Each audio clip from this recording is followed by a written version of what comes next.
The wind stirred the prairie like a restless spirit, tugging at fence posts and whispering to the dry grass that hadn't known rain in months. It was late afternoon and the sun sagged low, spilling gold across the land, touching everything with fire that burned slow instead of bright. The woman moved through it like she was carved from the same dust and timber as her home, deliberate, quiet, not bothering to curse the heat or swat the flies anymore. She'd outlived both. Her wide-brimmed hat shaded her face, but it couldn't hide the fine lines or the hard set of her mouth. Every motion she made was practiced, pulling the water bucket from the well, checking the latch on the chicken coop, testing the barn door hinge. Her rifle stayed slung across her back, not out of fear but out of habit. There were no neighbors, no ranch hands, just her and the land. And the ghosts, maybe if you believed in that kind of thing. Inside the cabin, the light dimmed quickly.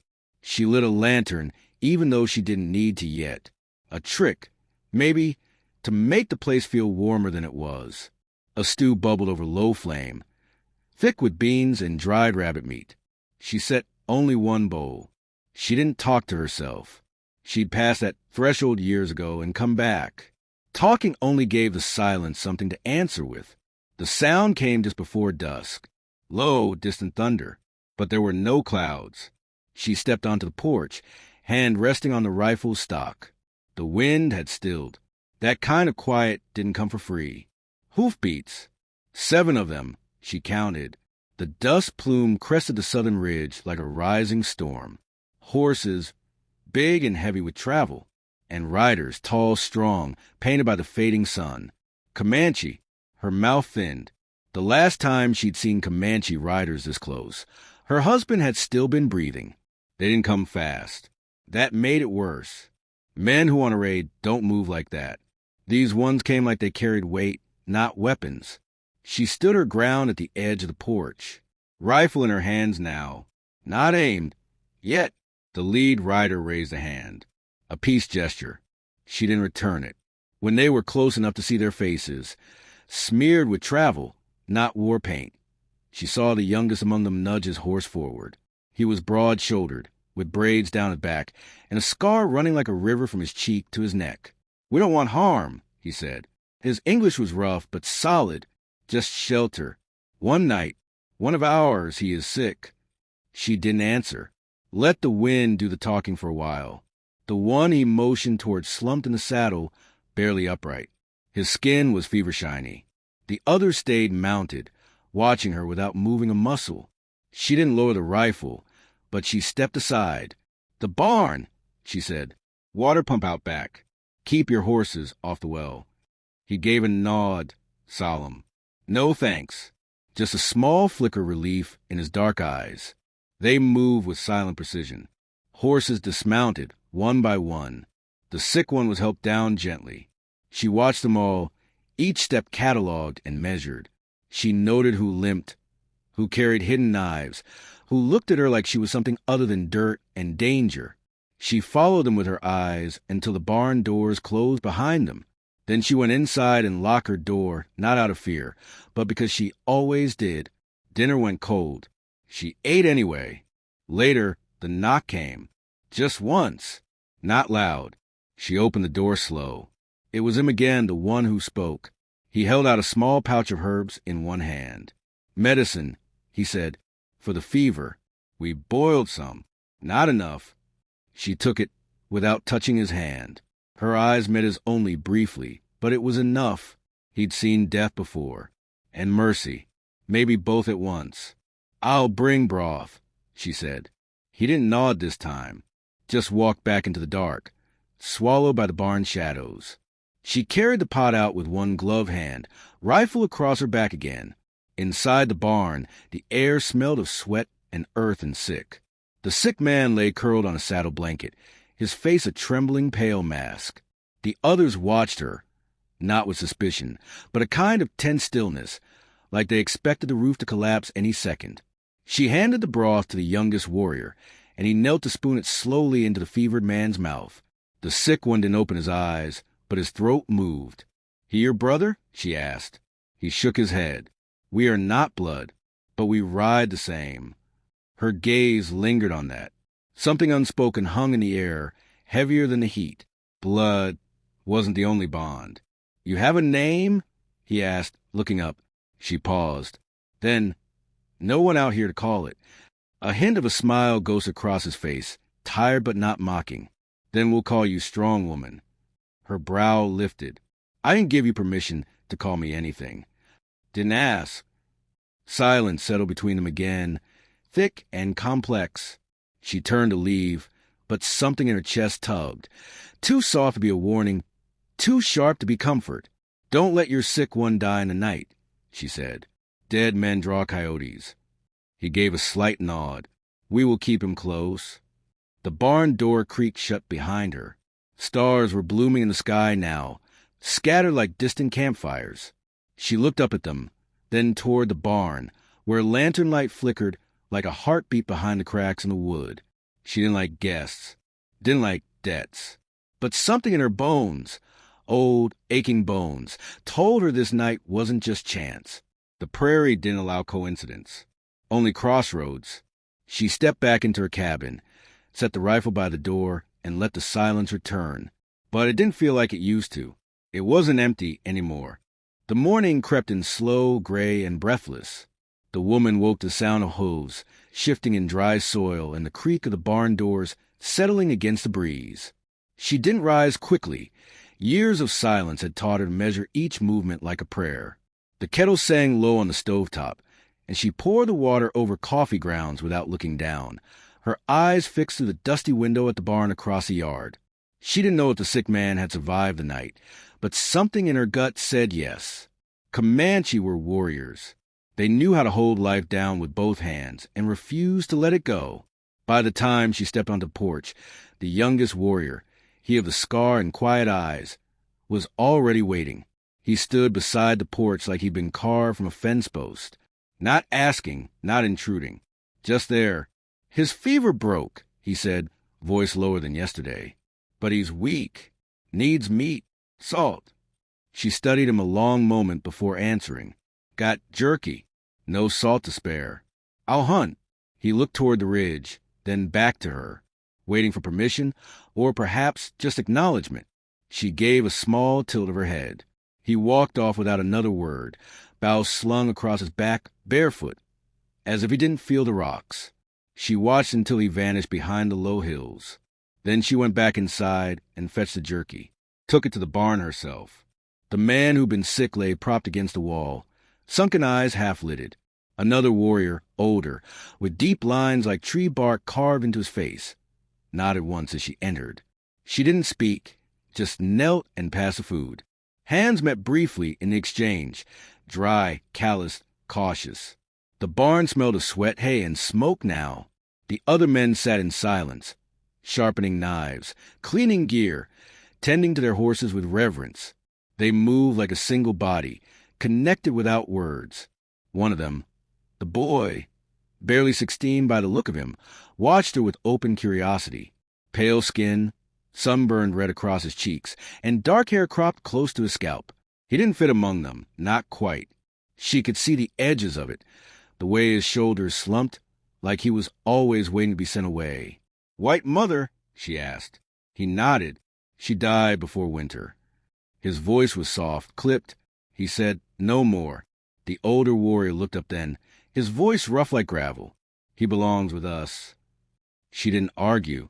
She understood what it meant to be claimed by someone not bound by blood. Sometimes it was the only thing that kept a person upright. She stood and left them to their silence. The barn door closed behind her with a gentle thud, but she paused just outside. The wind had picked up, carrying with it the scent of juniper and dust. And something else, storm breath. She walked the perimeter of the ranch, checking the fences, letting her boots wear a groove into the land. Her fingers trailed across old wood and rusted nails. She remembered when her husband built this fence, post by post. He'd cursed every splinter, but his hands had held steady. That same year, she'd buried their only child beneath the cottonwood tree. Fever didn't spare the young. The grave had no marker, just a single twisted stone. She'd never spoken the child's name again. Didn't see the point. The warrior returned around midday, carrying a hair slung over one shoulder. Blood had soaked into the cloth at his waist, and his face was flushed from the heat. She watched as he cleaned the animal beside the well, his hands efficient but not rushed. "You hunt like a man who learned from hunger," she said. He looked up, squinting through the light. "That's the only teacher that never lies." She nodded, a small breath of something like agreement slipping past her lips. They cooked the meat over a low fire behind the house. Just the two of them. She salted what she could spare and let him tend the flame. He didn't ask questions, but his eyes kept finding her face, like there was something there he needed to understand. Finally, she broke the silence. "You all running from something?" He didn't answer at first. The fire cracked softly between them. "From everything," he said. "From nothing. We don't belong anywhere now." He didn't say more, and she didn't push. But the way his shoulders sank forward said plenty. They were men who had survived too much peace and not enough home. She stood, dusted off her hands. "You can stay one more night." "No longer." He didn't argue, just nodded. But there was something in his eyes then, relief or regret. She couldn't tell. That evening, the boy played her husband's old guitar again. Soft, clumsy notes that trembled like new legs. She almost told him to stop, but then she heard it. A melody she didn't know she'd remembered. The others listened, silent and still. The oldest warrior closed his eyes. The one who'd been sick stirred in his sleep, lips parting like he could hear the notes in a dream. She sat on the porch, listening through the open door. The music was imperfect, but it carried something true, something that clung to the bones like memory. She felt the land breathing different that night, as if it, too, was waiting. When the fire died down and the stars blinked awake in the sky, she stood, looked toward the barn, then back at her cabin. Tomorrow they'd be gone. That was the way of things. But tonight, the wind didn't sound so empty, and neither did she. The sun rose blood orange over the plains, casting long shadows that stretched like reaching hands across the dirt. She stood at the edge of the porch, coffee cooling in her grip, eyes locked on the horizon. The Comanche hadn't stirred yet, but she knew they would soon. This would be their last morning here. That had been her decision. No one had challenged it. Still, a piece of her, the soft, buried piece, felt the hollow forming before their absence. She hated that. Weakness, she called it once. Now it felt more like remembering how to feel anything at all. Bootsteps behind her. Barefoot again, that same quiet presence. He stood beside her without a word, watching the land like it had just spoken. He'd tied back his braids with rawhide. A fresh nick ran across his knuckles, probably from skinning the rabbit last night. "I saw riders," she said. "Dust plume. Small group. From the west." He didn't look surprised. Just scratched his jaw and gave a slow nod.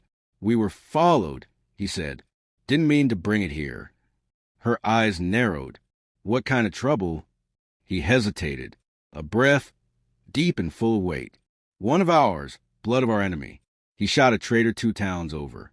Didn't kill him, but left him angry enough to hire guns. They've been trailing us since we crossed into white land." Her shoulders stiffened. "You brought bounty men to my land?" "We tried to lose them," he said, meeting her gaze. "Didn't think they'd make it this far." "You thought wrong." Silence spread like frost between them. "We'll ride out within the hour," he said. "You have my word." She studied him. There was no excuse in his voice, no plea, just a quiet resolve that made her more uneasy than any lie. He turned and walked back toward the barn. She didn't stop him. Inside the cabin, she began packing supplies into a sack. Hard bread, a wrapped bundle of dried meat, spare bandages. Not because she wanted to help, because they'd need it. And if they didn't make it, the land would devour them all the same. She didn't want their bones whitening her field. At the barn, the others were already readying their mounts. The sick man sat upright now, pale but lucid, wrapping his blanket around his shoulders. The boy, half white, still clinging to guitar like a talisman, caught her eye as she entered. His smile was small, uncertain. She handed the bundle to the scarred one. He took it with both hands and bowed his head slightly, not in thanks, but something older, Something almost like apology. Then came the crack. Far off, sharp, echoing over the ridge like lightning without clouds. Gunfire. The barn fell silent. Eyes darted to the open doors, to the ridgeline, to the woman. No one moved until she did. She turned, rifle already in hand. "How many?" she asked. The warrior's face was unreadable. 3, maybe 4. They won't wait. She nodded once, then turned to the boy. "Get in the root cellar. Don't come out unless you hear my voice." He started to argue, his mouth opened, a word perched on the edge, but she cut him off with a look. He disappeared into the house. The Comanche moved swiftly, like a single organism. Horses tied off, weapons checked. The old one handed the sick man a blade and helped him sit against the wall, his back to the hay bales. "You expected to die in my barn," she said, voice low and even. "Only if it's a good place to end," he replied. They posted themselves at the edges of the structure, shadows against wood, breath held. She took the upper loft, cracked the hatch open just enough to see. Dust swirled in the morning light, soft as smoke. And then they came. 4 riders cresting the western ridge. Broad-shouldered, mean-eyed, one with a bandolier slung crooked across his chest like a badge of chaos. They moved with confidence, the kind born from too many kills and not enough justice. Guns at the ready, faces set like they already smelled blood. The one in front pulled his horse to a stop at the gate. "Spat, you got guests," he called out, voice loud and laced with mockery. The woman didn't reply. He nudged his horse forward a few feet. "We're just here for the Redskins, ma'am. Hand 'em over, and we'll be on our way. No need for anyone else to get hurt." From the loft, she adjusted her aim. Her finger rested on the trigger, but didn't pull. "We don't trade lives here," she said, voice clear and unshaking. "Especially not to dogs." The lead rider grinned, but it didn't touch his eyes. "You must be tired of living alone." She didn't answer. That was when the boy made the mistake. He pushed the cellar door open too fast, just enough to be seen. A flicker of pale skin against the shadows. One of the bounty men saw it. Shouted. Drew. A shot rang out, wild and sharp. Missed by inches, but it was enough. Everything broke. Gunfire erupted from the barn. The woman fired from the loft, striking one man clean through the shoulder. He fell from his horse, screaming. The others returned fire, but their angles were wrong. Bullets tore through the barn walls, punched holes in air and silence. The youngest Comanche vaulted from the side and tackled a rider from his saddle, both crashing to the dirt in a cloud of dust and fists. Another bullet caught the old warrior in the thigh, but he didn't fall, just roared and kept shooting. When the smoke cleared, 3 riders lay broken in the dirt. The 4th, bleeding from the side, spurred his horse and vanished over the ridge, trailing red. The woman climbed down from the loft, slow and stiff, hand shaking. Her rifle was nearly empty. The boy stood frozen at the porch, the guitar still in his hands like a shield. The warrior with the scar limped to her side, blood streaking down his temple. "You all right?" he asked. She nodded, slow. He looked at the corpses, then at the barn. "We need to leave. More might come." She didn't argue, but as he turned to gather the others, she put a hand on his arm. "Not the boy," she said. "He stays." He blinked. "He's one of us." She shook her head. "He's both. That's the hardest thing to be out here. He needs something to belong to. He belongs with us. And he'll die with you," she said. They stared at each other for a long moment, the wind picking up around them like it wanted to pull them apart. Finally, he nodded. The boy stepped forward, uncertain. She placed a hand on his shoulder. He leaned into it, just a fraction, but it was enough.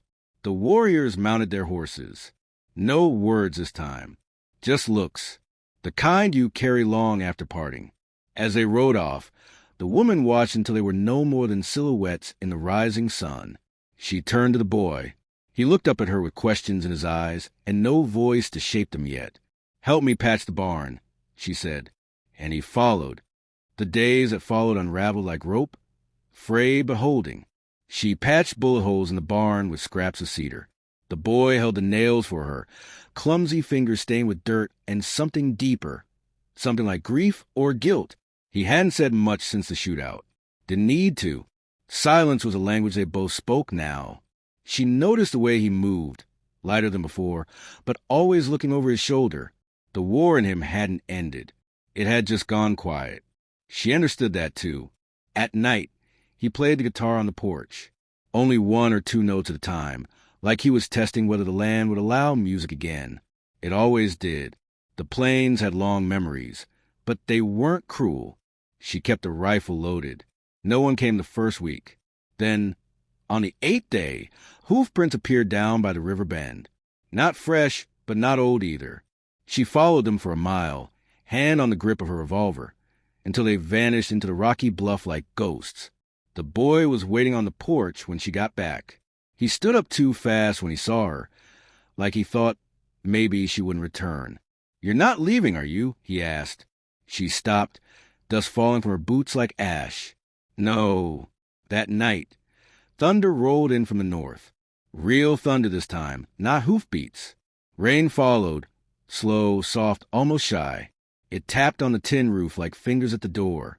She let it in. They ate by lantern light, stew thick and hot. The boy slouched in his chair, nodding off between spoonfuls.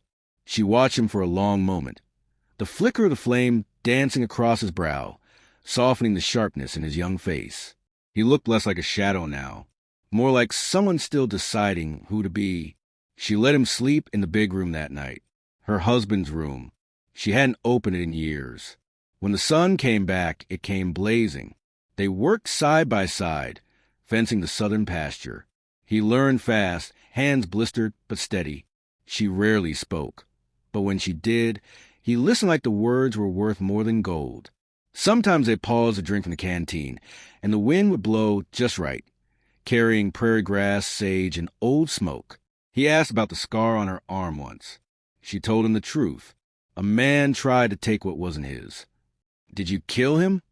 "No," she said, "but I left him different than I found him." He didn't ask again. One afternoon, while digging out a stump, the boy unearthed something hard, metal, flat, the edge of a buried box. He called her over, excitement in his voice for the first time. They unearthed it together.